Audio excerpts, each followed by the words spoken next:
What's happening, guys? This is Buzz Nagpal for iGyaan.in, and today we're going to be reviewing the new Samsung Galaxy S Advance i9070 smartphone from Samsung. It was launched recently here in India for a price of about 24,000 rupees, and it features a dual-core processor. What's interesting about this device is it does not feature a Samsung processor, and in fact features a dual-core 1 GHz Cortex A9 processor and a Mali 400MP GPU. The price on this device is about 24,000 rupees, and it's got some interesting features, but it seems a little bit overpriced for a Samsung device of this value.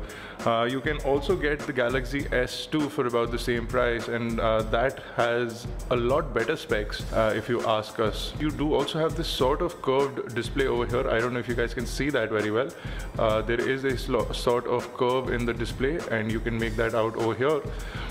Let's talk about the overall aspects of the device before we get into the full review.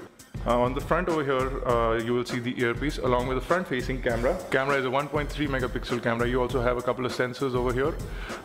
You have a 4-inch display which has a 480 by 800 pixel resolution. That makes it 233 pixels per inch, which is fairly decent for this size of the device. At the bottom you have touch capacitive buttons, 2 of them, and in the center you have a home button which can also be used to activate the screen.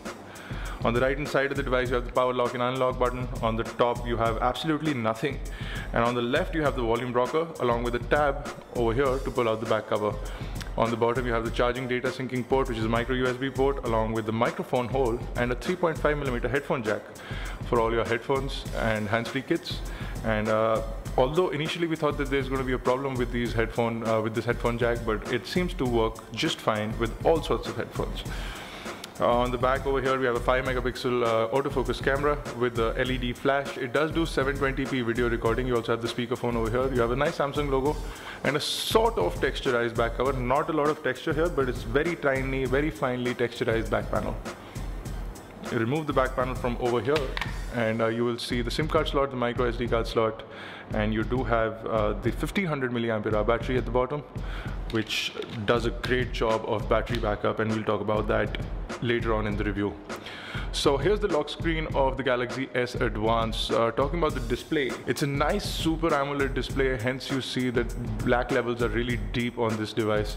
On the lock screen you'll be able to see that you have your notifications over here. So if you have missed messages or unread messages and missed calls, they show up in these bubbles that you can unlock and directly go into those. Galaxy Note style of unlock screen, where you just pull out the lock and slide your finger anywhere on the lock screen to go directly to the home screen. Your date and time information is shown at the bottom. You can move the location of the clock from top to bottom, and that can be done from the settings panel. Simply unlock the device and you will reach the Touchwiz user interface on this device. You can pull out to go into overview, and you can manage your panels from over here. You can get up to 7 panels for your home screen, and you can also remove panels by simply picking them up and dropping them into the trash can at the bottom. Now you have a lot of customization options for these screens. You can add widgets, shortcuts, folders and wallpapers. As you can see, we have a live wallpaper running in the background. That's the Android Jelly Bean wallpaper, but you can add your favorite widgets that come on the device or can be downloaded from the Google Play Store.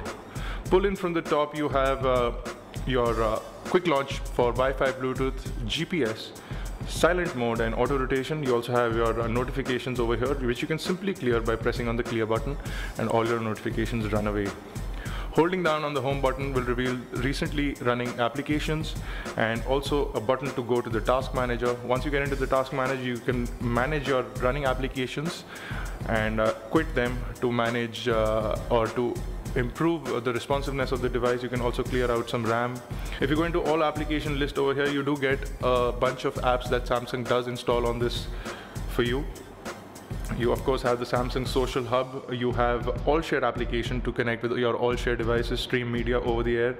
You also have Keys Air. Keys Air is a wireless synchronization agent for your device. You also have a photo editor, the Samsung App Store, the Task Manager as I demonstrated earlier, Samsung Memo application, Polaris Office, full version of the Polaris Office is on here. The FM radio app is also on here. Those are the couple of apps that come pre-installed. You also have Game Hub where you can download and install games. So you have social games, some premium games, free games are also included on the device. As you can see in the background, black levels are really deep, and black almost matches the bezel of the device, which means that it's got a really nice display. AMOLED displays are usually good that way.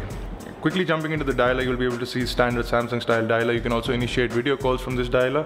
You can jump into your call logs, your contacts, or your favorites directly from here as well. Jump into messaging, and you will be able to compose a message using the standard Samsung keyboard. You can also tap and hold your finger to change the input method to the Ashoka Hindi keyboard, and input method to swipe. Now, unless you've typed on a Hindi keyboard, you will find that Ashoka Hindi keyboard is not a lot of fun to use, and it's not very easy. But if you've been using a Hindi keyboard on your PC or on any other device, then this might be a good option for you. Now, you can of course change from letters, symbols and all of that, even in the Hindi keyboard.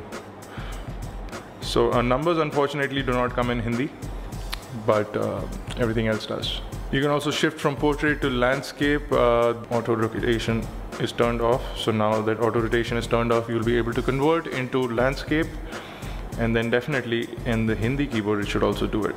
So yeah, it does load the keyboard in the full format.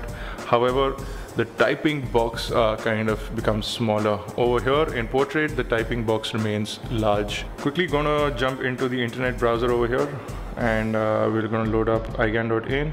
Once the website loads up, you'll be able to see that kinetic scrolling is really smooth on this, and it's not even loaded up the website fully yet. It's actually loading up the final images, but you'll notice that kinetic scrolling in this website is really good, and overall responsiveness from the device is great. Pinch to zoom in is also smooth as butter, and you can also shift from portrait into landscape. Again, pinch to zoom in remains fluid. It does support the latest version of Adobe Flash, and this is the last version of Flash that will come to your device, and after that it will stop supporting Flash on your device. So it does run everything very well for the time being, and then after that in Jelly Bean, Android devices will shift to HTML5. Let's go into YouTube now and see how video streaming is on this. I'm gonna quickly load up an episode from iGyaan TV. Let's see if this week's episode of WTF can be found.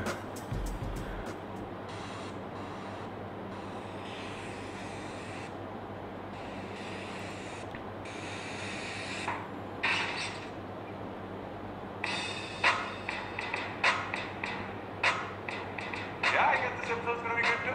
Yeah, I'm ready to shoot. Are we ready? Yes. What's happening, guys? This is Buzz Nagpal, and welcome to Weekly Tech Focus here on iGyaan TV.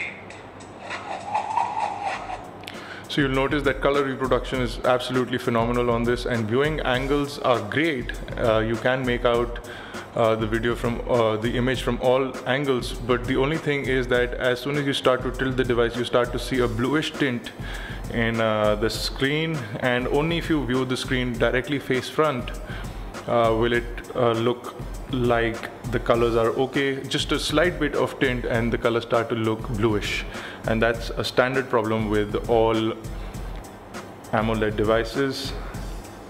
So that's something that you need to notice in the screen. But overall video streaming is great. Speakerphone is loud and clear, no problems with that whatsoever. I'm also going to quickly now, before I actually jump into the benchmarks, I'm going to quickly run the task manager and quit all running applications and clear up some memory. And once that's done, I'm going to jump into Quadrant Standard and quickly run a full benchmark for this device.